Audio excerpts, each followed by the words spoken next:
হেই ওটাকুস, কেমন আছো সবাই? আজকে আমরা এক্সপ্লেইন করতে চলেছি দ্য সামার হিকারু ডাইড সিরিজের ৫ নম্বর এপিসোড। এই সিরিজটি প্রতিটি এপিসোডের সাথে আরো বেশি ইন্টারেস্টিং হয়ে উঠেছে। তাই বেশি সময় নষ্ট না করে চলো ভিডিওটি শুরু করা যাক।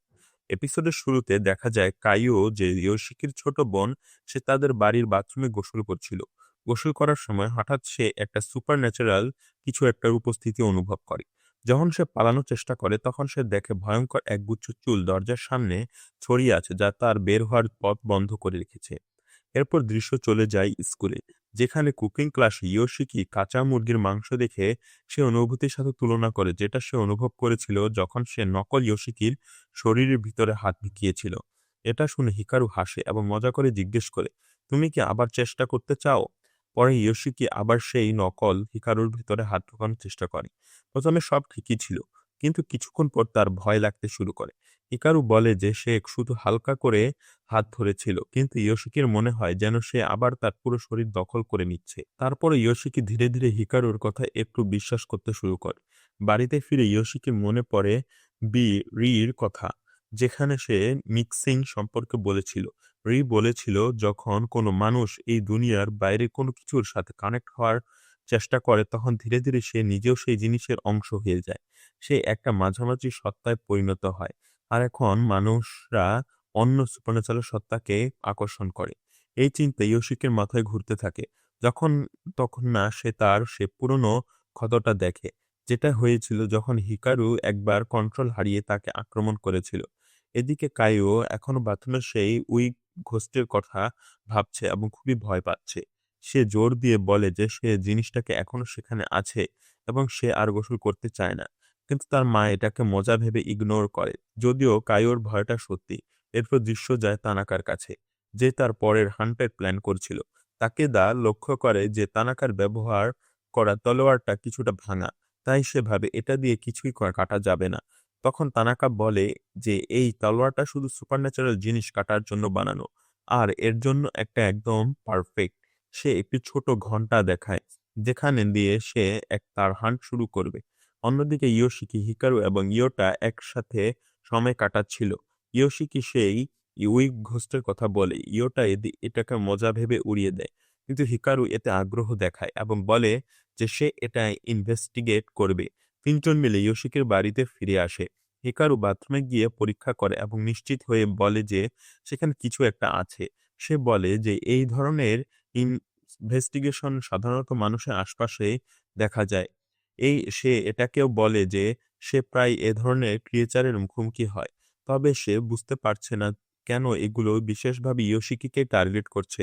হিকারু একা বাথরুমে ঢুকে পরিকল্পনা করে যে সে সেই উইক ঘোস্টটিকে চেপে ধরে খেয়ে ফেলবে, যেমন সে আগে ফরেস্ট ড্রিল ক্রিয়েচারের সাথে করেছিল। কারণ সে চায় না অন্য কেউ ইয়োশিকিকে স্পর্শ করুক। হঠাৎ ইয়োশিকি বাথরুম থেকে জোরে শব্দ শুনে ভিতরে দৌড়ে যায়। সেখানে সে দেখে হিকারু পানির মধ্যে ডুবে আছে, যেন অজ্ঞান হয়ে গেছে। ইয়োশিকি তাকে বাঁচানোর চেষ্টা করে। ঠিক তখনই উইক ঘোস্ট পানির নিচ থেকে বের হয় এবং ইয়োশিকিকে টেনে নেয়। হঠাৎ ইয়োশিকি নিজেকে একটা অদ্ভুত স্বপ্নের মতো জায়গায় দেখতে পায়, যেখানে বিকৃত কণ্ঠে গ্রামের লোকদের গসিপ তার উপর ঝরে পড়তে শুরু করে, যেন কথাগুলো তার উপর শারীরিকভাবে আঘাত করছে। এরপর সে নিজের শৈশবের একটা স্মৃতিতে চলে যায়, যখন তার আসল হিকারুর সাথে ঝগড়া হয়েছিল। তারা একটা মরা ছোট পাখিকে নিয়ে তর্ক করছিল, যেটাকে তারা বাঁচাতে পারেনি। সেই ঝগড়া পরে মারামারিতে পরিণত হয়। অতীত আর বর্তমানের দৃশ্য একসাথে মিশে যায়। ইয়োশিকি এবং নকল হিকারু একে অপরের সাথে লড়াই করতে থাকে। ইয়োশিকি যেন নিজের উপর নিয়ন্ত্রণ হারিয়ে ফেলেছিল। তখন হিকারু বুঝতে পারে যে ওই ঘোস্ট ইয়োশিকির শরীরের ভেতরে ঢুকে তাকে ঢাল হিসেবে ব্যবহার করছে। ইয়োশিকি সে প্রভাবের মধ্যে পরে হিকারুকে আঘাত করে, কিন্তু এতে হিকারু রেগে যায়। তার আসল রূপের কিছু অংশ বের হয়ে আসে এবং সে উইক ঘোস্টকে ইয়োশিকের শরীর থেকে বের করে দেয়। ইয়োশিকের জ্ঞান ফিরে আসে। সে বুঝতে পারে না কি ঘটেছিল, কিন্তু উইক ঘোস্ট পালিয়ে যায়। পরে ইয়োশিকি ক্ষমা চায়। হিকারু বলে যে ইয়োশিকির রেজিস্ট্যান্স খুব দুর্বল, তবে সে সামান্য হলেও প্রতিরোধ করেছিল, যার কারণে হিকারু ঘোস্টকে বের করতে পেরেছে। হিকারুও ক্ষমা চায় যে সে এটাকে শেষ করতে পারেনি। ইয়োশিকি ভাবতে থাকে যদি একদিন হিকারু ভিতরের দানব তার পরিবারকে আক্রমণ করে তাহলে সে কি করবে। কিন্তু হিকারু তার মজার আচরণ দিয়ে ইয়োশিকের মনটা হালকা করে দেয়। এপিসোড শেষ হয় এই আশায় যে যদি সবকিছুই এমনভাবে চলতে থাকে তাহলে হয়তো হিকারুর ভেতরে সেই সত্তাও একদিন সাধারণ মানুষের মতো জীবনযাপন করতে পারবে। এরপর পোস্ট ক্রেডিট সিনে দেখা যায় তানাকা এবং তাকেদা একটি ছোট সাইন মন্দিরে যায়। তানাকা সাইনটাকে লাথি মেরে ফেলে দেয়। তারপর নিজের হাত কেটে রক্ত সেই ছোট ঘন্টায় মন্দিরে ছুঁড়ে ফেলে। সে বলে এটা হান্টিং ডগের মতো কাজ করবে এবং নুনুকি সামাকে খুঁজে বের করবে। কারণ এ ধরনের কে এটাকে আকৃষ্ট করে। তানাকা চলে যায়। কিন্তু তাকেদা অস্বস্তি অনুভব করে। তার মনে হয় একদিন তানাকা পুরো একটা গ্রামকে ধ্বংস করে দেবে। তবুও তার মনের ভিতরে কোথাও একটা ইচ্ছা লুকিয়ে আছে। হয়তো সত্যি এমন কিছু ঘটুক। এভাবে এপিসোড শেষ হয়। তো গাইস, এই এপিসোডটা আপনাদের কেমন লাগলো?